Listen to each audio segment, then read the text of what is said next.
શહેરની પવિત્ર ગણાતી વિશ્વામિત્રી નદીને સ્વચ્છ તથા સુંદર બનાવવા માટેનો હાલના તબક્કે રિવાઇવલ પ્રોજેક્ટ ચાલી રહ્યો છે, જે પ્રોજેક્ટ માત્ર કાગળ ઉપર જ ચાલી રહ્યો હોવાના આક્ષેપો કરીને માત્ર આર્થિક કૌભાંડ હોવાનું જણાવ્યું હતું। ગત વર્ષે વિશ્વામિત્રી નદીમાં માનવ સર્જિત પૂર આવ્યું હતું અને જેના કારણે શહેરીજનોને ઘણી મોટી માત્રામાં નુકસાન થયું હતું। ત્યારે વિશ્વામિત્રીના પુરાણ તેમજ તેના કિનારે કરવામાં આવેલા દબાણને લઈને ભારે વિવાદ થયો છે, જે વિવાદ ગાંધીનગર સુધી પહોંચ્યો હતો, જેને લઈને વિશ્વામિત્રી નદીને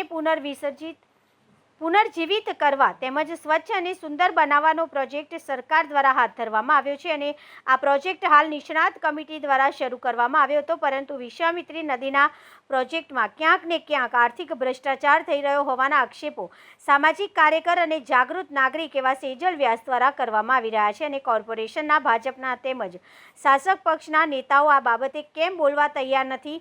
તેવો સીધો સવાલ કર્યો છે અને આ બાબતને તેઓએ સુપ્રીમ કોર્ટ સુધી પડકારવા માટેની પણ તૈયારી બતાવી છે।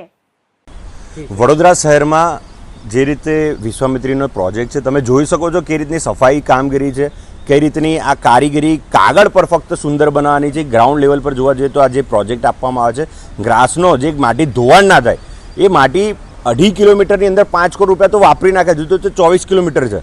તો આ કરોડો રૂપિયા પબ્લિકના ખિસ્સાના જાય છે ને આ જે રીતનું ધોવાણ જાય છે, એક પણ ઘાસ ઉગ્યું નથી, ઘાસ બધા સુકાઈને ધોવાણ થઈ ગયા છે, કુદરતી ઘાસ છે આના કરતાં સારી રીતે ઉગી રહ્યું, તો આ પબ્લિકના પૈસાનો વેડફાટ થાય છે। આ વડોદરા શહેરની ટીમ વડોદરા આ હવે સહન નહીં કરે। આના માટે સૌ કોઈ લોકોએ વડોદરા શહેરના નાગરિકોએ પણ જાગૃત થવું પડશે, અવાજ ઉઠાવવો પડશે। આ કરોડો રૂપિયા અમારા નથી, આપણા છે, વડોદરા શહેરની જનતાના છે। જો જનતાએ આવું ખોટું કામ થતું હોય તો સવાલ પૂછવો જોઈએ કે આ કઈ રીતનું ખોટું કાર્ય થઈ રહ્યું છે, અને આવા કાર્ય કરતા હોય તો ભારતીય જનતા પાર્ટી જે સત્તા પર બેઠા છે, જે કોઈ કોર્પોરેટરો છે, જે વિરોધ પક્ષ છે, એમને આપણે પૂછીશું કે ભાઈ આવી રીતે કાર્ય થાય છે તો તમારા માધ્યમથી કેમ તમે અવાજ નથી ઉઠાવતા કે પબ્લિકના પૈસા આ રીતે વેડફાટ ચૂંટીને અમે તમને મોકલ્યા છે, હવે તમે લોકો જ નહીં બોલો તો અમારે બોલીને મતલબ નહીં ને।